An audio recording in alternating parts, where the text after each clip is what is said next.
มังเอิดอ้าวสวัสดีครับวันนี้มากับช่องกินกับผมเชื่อพอโอ้เราเต้างัวเอากับรักซ่อนรักซ่อนนะก็ในแล้วตอนนี้กับหลายตัวเก่าขนาดเหย่าก็เดินและดัดน้องกายเลยมีจังเก่าจ่ายกับตีจ่ายเฮงจ่ายอย่างนี้เนาะตอนนี้ก็ไปสอนะแปะหนูก็เพชรบูรณ์แต่เลยแปลงนั่นแล้วก็ตั้งเกานกก็ได้วันนี้มากินข้าวด้วยกันเหมือนเดิมครับวันนี้ก็จะได้น้ำพริกเนี่ยหอมแดงครับใส่มะปรางดองทำเองครับหรือว่าจะเป็นยำเรียกยำก็ได้นะแล้วก็มีผักต่างๆแล้วมีอันนี้ด้วยอะไรเขาเรียกว่าอะไรฝักแมวเหรอเอามาต้มครับกินกับน้ำพริกแล้วก็มีปลาหัวยุ่งด้วยทอดกรอบแห้งๆแล้วอันนี้มีต้มจืดนะใส่น่องไก่ฟักหอมครับพ่อบุญธรรมส่งมาให้ครับจากเพชรบูรณ์ขอบคุณมากๆเลยครับคงจะอร่อยอยู่มั้งยังไม่ได้ชิมเลยชิมแต่น้ำมาหวานอยู่แต่ฝากคงจะหวานเหมือนกันมั้งโอเคครับเพื่อนๆมากินข้าวด้วยกันครับก่อนจะกินฝากเพื่อนๆกดไลค์กดแชร์ช่วยเป็นกำลังใจให้ด้วยนะครับอันเดอร์ไลค์เดอร์แชร์เนี่ยเราเต้าติ๊กเราก็เชียร์มูจอต้มๆหนุ่งนะกลับชิมนี่ก่อนเนี่ย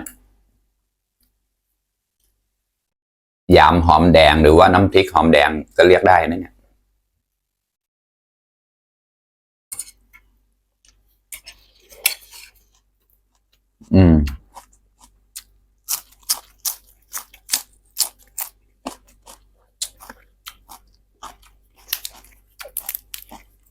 ดีมากเลยครับ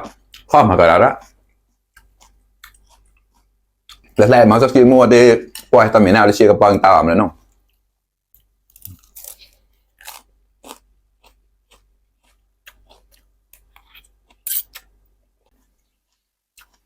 อันนี้ใส่เกลือแล้วก็ใส่น้ำมันพืชลงไปแล้วก็มีมะปรางดองพริกป่นแค่นั้นเองครับอร่อยมากเลยครับมาครับเพื่อนๆมากินด้วยกันครับ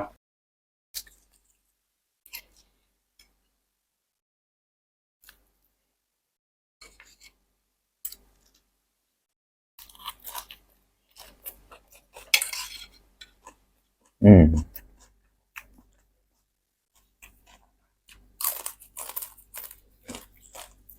กรอบมากอร่อย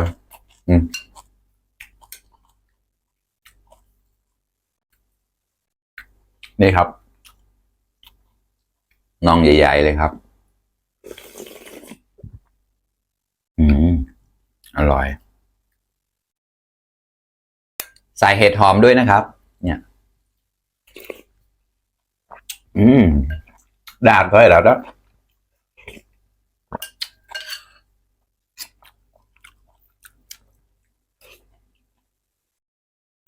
อร่อยมากเชี่ยข้อมากับเราแล้วเกล็ดมากันอร่อย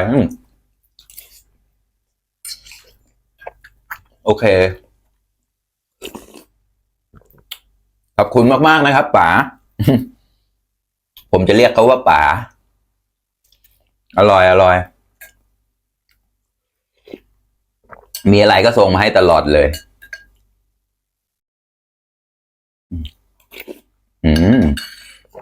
ดี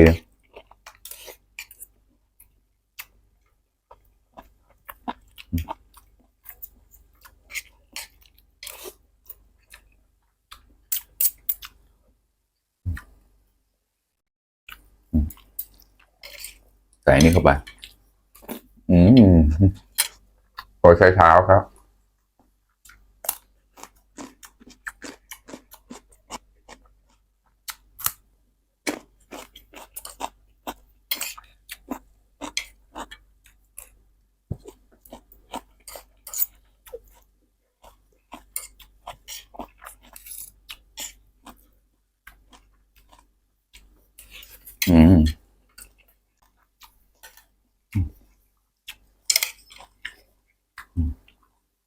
ฝักแมวครับประมวลก็10 โลแต่บะหมี่มีข้างในที่มาจัดกันเลยไม่น่าเลยหวาน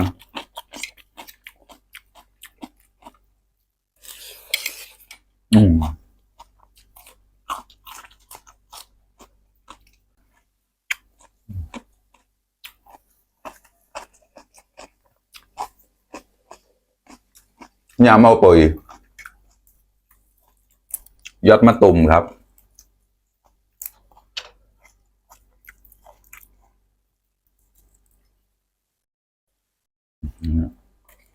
อืมเขา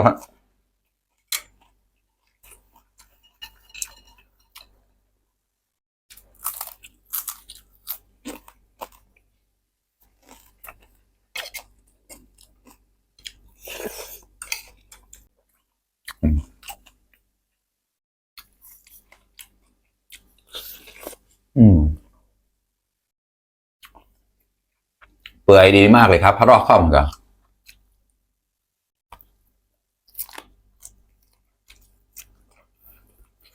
อืม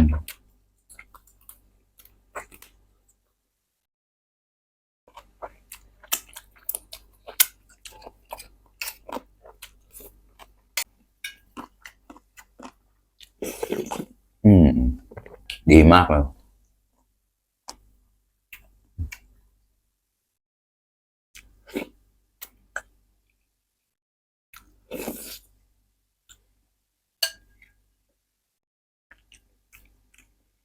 เล็กก็มัน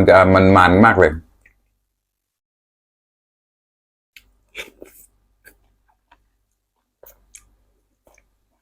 ทั้งมันทั้งหวานครับสำเร็จสำดาว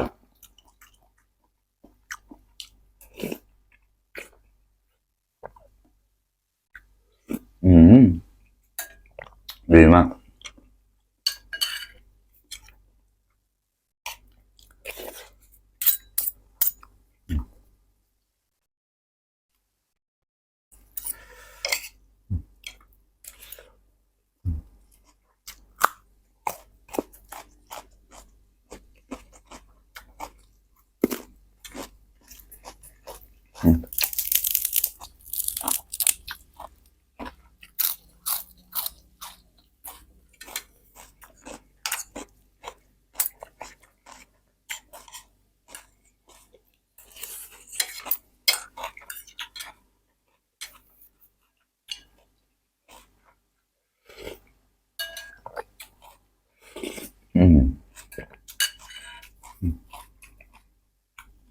เนี่ยเองเหรอกวางตุ้งครับไปลวกไว้กินแบบนี้เลย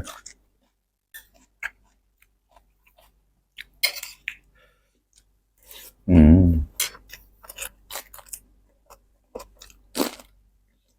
อืม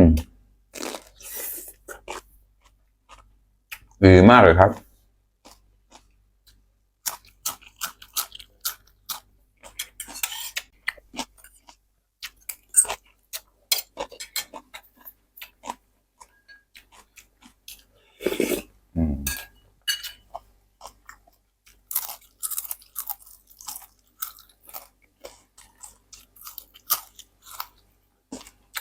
ปลานี่ก็ไม่เค็มนะอร่อยมาก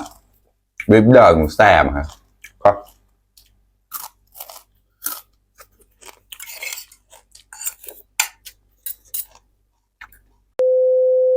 ขอโทษเพื่อนๆด้วยนะครับโทรศัพท์แบตหมดคลิปไม่ทันได้จบเลยครับ